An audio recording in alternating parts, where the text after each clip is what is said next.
Water. This is something many people, myself included, consider a human right.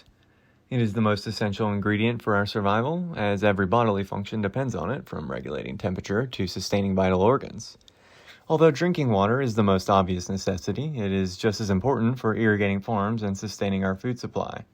What might surprise you, and certainly surprised me, is that corporations directly account for a staggering 40% of global water consumption. On top of that, nearly two-thirds of consumption is related to a corporate supply chain in one way or another.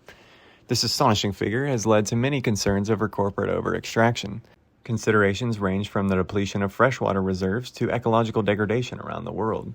Over-depletion of water can also have severe direct consequences for the communities that rely on these reserves. In recent years, 85% of Mexican territory has been affected by a serious water shortage, including Mexico City, home to more than 20 million people. In the singular Mexican state that actually has sufficient water, Chiapas, one-third of the local community, largely indigenous, don't get enough of it. As one might assume, impoverished communities are most often hit the hardest by water shortages. Gloria Alvarez, a 43-year-old mother of six and a resident of a low-income neighborhood, says dry spells can last for weeks, during which she must travel 30 minutes or more by bus to find water for drinking, cleaning, and bathing. We're forgotten about here, she says. Nobody cares.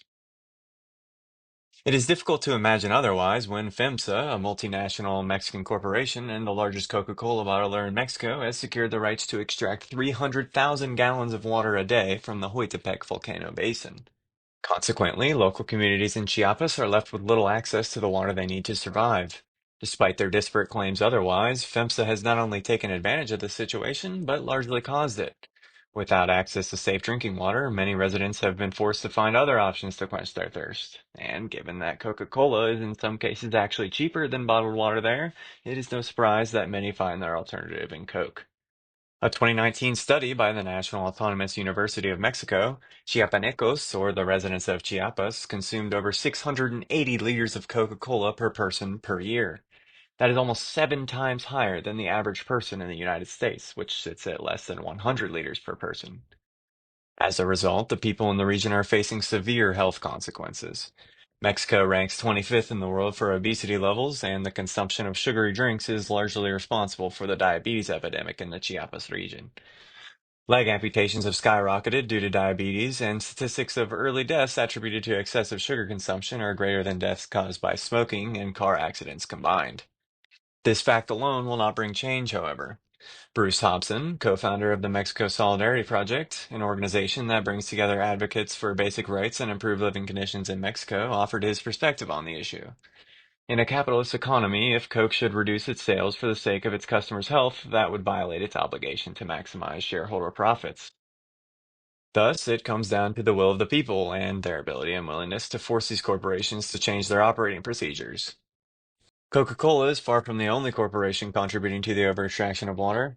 This trend is evident in the semi-arid region of Colón, which is already struggling with severe droughts and water shortages, and has now become a magnet for tech giants. Lured by the local government, companies such as Google, Microsoft, and Amazon are pouring nearly $10 billion into building data centers here. The three proposed data centers in Colón are already projected to consume up to 4 million liters of water, an unbelievable number for a town of just 65,000 people. It should be noted that this issue is not just a regional concern, however. Driven by the rapid growth of AI technologies, the global demand for data centers is skyrocketing. Loudoun County, Virginia has seen data center water usage increase almost threefold in just 5 years, and Google's proposed center in Uruguay would require 7.6 million liters of water per day. These are far from the only recent plans, and according to a recent United Nations environmental report, nearly two-thirds of our world's population experiences severe water shortages for at least 1 month a year. And by 2030, this gap is predicted to become much worse, with almost half the world's population facing severe water stress. The report recommends that water use be decoupled from economic growth by developing policies and technologies to reduce or maintain consumption. What's worse, data centers are not just heavy consumers of water, they also require vast amounts of electricity. According to the International Energy Agency, global data center electricity consumption is expected to rise from 460 terawatt hours in 2022 to between 650 and 1,050 terawatt hours by 2026, potentially more than doubling. Some argue that these data centers may be worth it because they create jobs for the local population.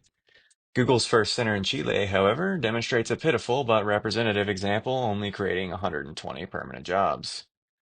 Court documents revealed that Google's second data center in Cerrillos could consume a staggering 7 billion liters of water annually, which could supply the needs of 80,000 people. Eventually, an environmental court did step in, forcing Google to rethink its cooling methods, and the company ultimately agreed to switch to fan-based cooling. This goes to show that change is not impossible if opposition is shown. Amazon shortly followed suit, pledging to use air cooling systems for their centers as well. Chief Marketing Officer at Britain-based Kudo Compute, Lars Neiman, points out that these corporations opt for water-based cooling first because it is far cheaper than fan-based systems with similar efficacy. He believes that there are better ways to cool down these servers, though, stating, "The systems already exist. There are air cooling, closed-loop systems, and newer technologies like immersion cooling methods." But Neiman points out that adopting these systems requires upfront investment and, frankly, a willingness to break from big tech's grow now, repent later playbook. I'll leave it to you to decide if this is enough reason to suck our aquifers dry.